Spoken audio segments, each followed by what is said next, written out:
Dreamscape presents Kingpin by Mike Lawson. Narrated by Joe Barrett. 1. When the fine folks of Boston think about organized crime in their fair city, if they think about the subject at all, they think of Whitey Bulger.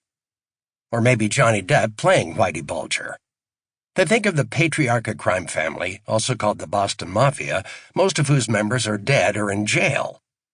They think of thugs they've seen in movies, guys whose last names end in vowels, wearing tracksuits and stocking caps as they unload boxes from a hijacked truck. What they don't think about is Carson Newman and Newman Enterprises. Carson Newman doesn't wear tracksuits. He wears suits made by Dior that retail for $5,000. His headquarters occupies the entire 35th floor of the Prudential Tower. He doesn't work out of the back room of a bar. He doesn't have a consigliere. He retains a white shoe law firm with 400 lawyers whose partners are all wasps. He'll never go to jail for tax evasion like Al Capone because his accountants help him evade paying taxes without breaking the law.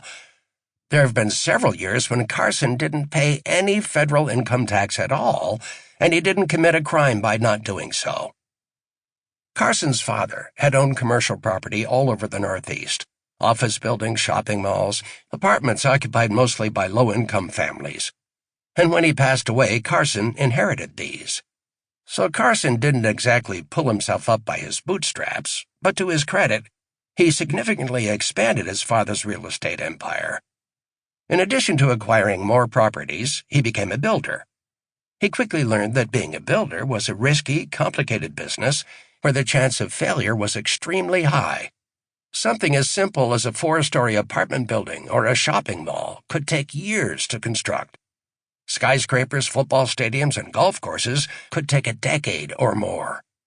It took months to line up the financing. It took ages to acquire the land and obtain the necessary permits and do the environmental impact studies needed to demolish existing structures and erect new ones.